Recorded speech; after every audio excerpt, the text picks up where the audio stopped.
हम सुन रहे हैं अमीश त्रिपाठी के कुछ लिखे हुए छंद। क्या कारण है कि दुनिया की प्राचीन से प्राचीनतम संस्कृति यूनान, रोम, मिस्र, मेसोपोटामिया शब्द विलुप्त हो गई, लेकिन भारतीय संस्कृति सभ्यता 7000 सालों से सुरक्षित है। हम आज भी उन परंपराओं का पालन करते आ रहे हैं जो हमारे पूर्वज पालन करते थे।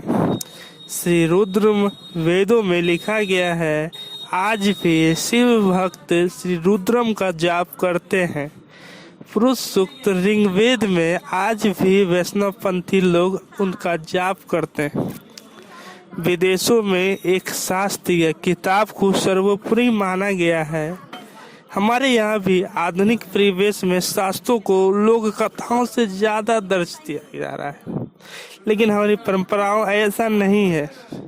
हम हमेशा से ही अपनी प्राचीन कहानियाँ, लोक कहानियाँ को इज्जत देते आ रहे हैं। उन प्राचीन कहानियों में हमारा मन रमा हुआ है। इसका एक उदाहरण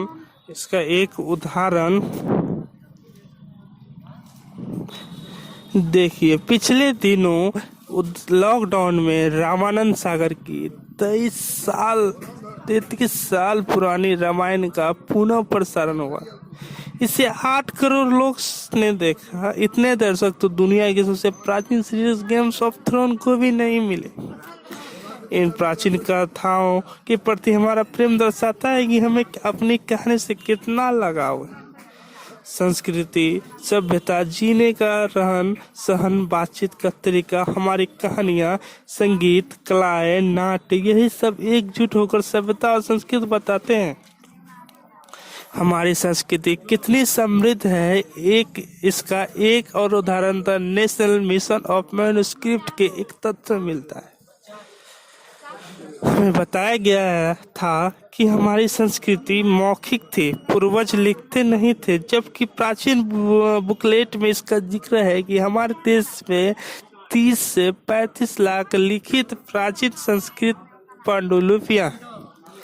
पूरी दुनिया में सबको मिलाकर भी इतनी तादाद में प्राचीन पांडुलिपि नहीं है। आज की कहानी परेशानियां का हल हमारी परंपराओं में भी है। हम सैकड़ों सालों की एकादशी का वध करते आ रहे हैं। हम पश्चिमी विश्वविद्यालयों वर्तों को शरीर के लिए फायदेमंद बता रहे हैं। कोरोना के कारण हाथ बार बार धोने का जोर दिया जा रहा है, लेकिन घर के अंदर प्रवेश करते ही हाथ पैर धोने में हमारी परंपरा रही है। आज पूरी दुनिया में लोग योग कर रहे हैं, लेकिन विडंबना है कि खास तौर पर उस पढ़े लिखे तबके की जो तब तक चीज़ों को विश्वास नहीं करते जब तक कि पश्चिमी देश उन पर ठप्पा नहीं लगा दे।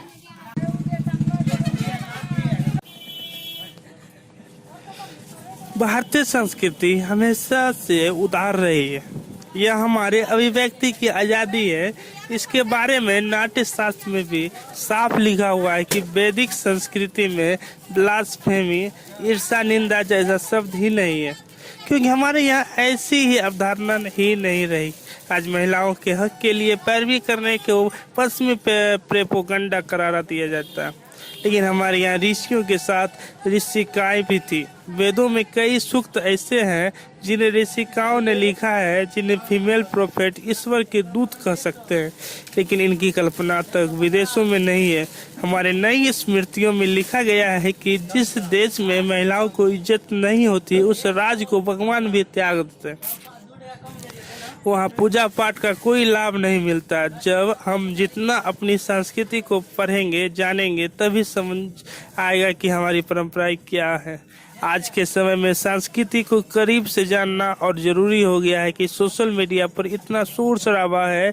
ऐसे में ज़रूरी हो जाता है कि सच को प्रेम से रखा जाए। मेरा मानना है कि शोर शराबा करने वालों की संख्या बहुत कम है, लेकिन बढ़ावा इन लोगों को ज़्यादा दिया जा रहा है।